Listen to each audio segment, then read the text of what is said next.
Have you ever eaten a meal that you felt so full, or you were too tired, or ran down, or you even felt sick after eating? Well, my question is to you, before you started eating, did you ever think about what you were going to eat and how it was going to affect your body? Or afterwards, did you sit down and go through a list of what you had eaten and try to pinpoint what was causing all your problems? You see, these are questions that many of us never go through. We often go in with the mindset, oh, I'll eat it and just deal with the consequences later. And I'm here to tell you that's not the way to go about your diet, especially when it comes to our intake of meats. Today, I want to share with you the importance about being conscious about what you ingest, along with what the different types of meat are that you're ingesting and which ones are best for your body. You see, many of us don't ever truly care about what we're putting in our body, or we don't know what's best for our body. Either way, one of us is doing one or the other. Today, I come to you with evidence and data from many credible sources who are under the foundation of nutrition and what's best for our bodies. Through this, I will explain to you what the typical American diet and meat intake is, why it's important for us to watch what kinds of meat we intake and which ones are best, and then finally, what a healthy diet is like and what benefits you can get from it. The first thing we need to talk about is the typical American diet and meat intake. And this may actually be your diet. According to health.gov in their current eating problems in the United States article, the typical American diet is low in vegetables, fruits, dairy, and oils, but exceeding in grains and protein, along with sugars, saturated fats, and sodium. With all of this in our diet, many of us have a very high calorie intake. So, for example, I want you to look at this chart right here. If you see, there's a 0-point line on the chart, and to the left of it, you're higher than the recommended limit or goal that the United States has set. If you're to the right of it, you're below it. At the very top, if you look at vegetables, many Americans are under the recommended amount of vegetable intake. At the bottom of that chart, compared to sodium, many Americans are above the recommended intake, while very few are lower or right at that limit. So I want to dive more into what your diet may actually look like. We're getting many low quality carbohydrates and stuff from foods and sugary drinks such as sodas.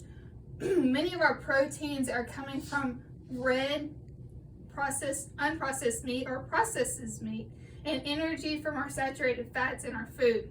With knowing what a typical diet is, I want you to ask if this sounds familiar, because personally, it's what my diet's been like the last couple of weeks. And a major part of our diets that I want to focus on right now is our meat intake. Typically, we focus on unprocessed red meats or processed meats. And now, when I refer to unprocessed red meats, I'm talking about things such as beef, pork, veal, and sheep. Whereas processed meats are kind of our deli meat or our meats who have a preservative added to them. For example, that bacon or the hot dog or that oh so good sausage we all eat with breakfast. And with all this being part of everybody's diet, it poses the question, what type of meat should we be ingesting? With that question, we have to start about what the different types of meat are in America. So next, let's talk about the different types and which are best for us to take in. When it comes to meats in America, we have so many different options, y'all. Everything from beef to pork to sheep to chicken to fish, and even the option if we want our beef to be grass-fed, grain-fed, our fish to be wild-caught or farm-raised fish. With all of this, we have to be aware of which is best for our body. According to Natalie Butler in her article, Tips for Better Digestion, red meat is hard for our bodies to digest, and it causes things as stomach discomfort, sickness, and even cramping. And it's one of those things that should be taken in sparingly or even removed from our diet completely. It's much easier to digest leaner meats. Therefore, according to WebMD, the healthiest meats for us to ingest are as following: lean pork, lamb, chicken, turkey, and a very unusual one, goat meat. Now, I know I've given you all this data about what our diets and the meats that we should be intaking looks like, but I finally just want to leave you with the thing of what a healthier diet may look like and what the benefits you can get from a healthy diet in your life. So when it comes to a healthy diet, the way to make it happen is to minimize or eliminate highly processed foods in your diet.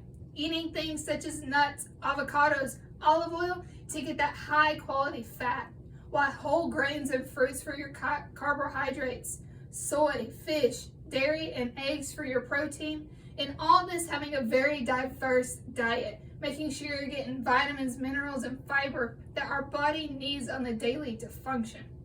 According to the 2019 article titled Effect of Various Dietary Patterns, a diet like this is likely to reduce your blood pressure, depression, inflammation, and overall reduce your risk for diabetes. And this will overall improve your entire health and mental status if you are healthier within your diet.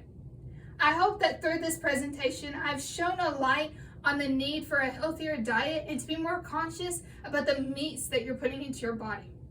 What does the typical American diet and meat intake look like? What kind of meat am I intaking and which one's best for me? What does a healthy diet look like and why would it benefit me?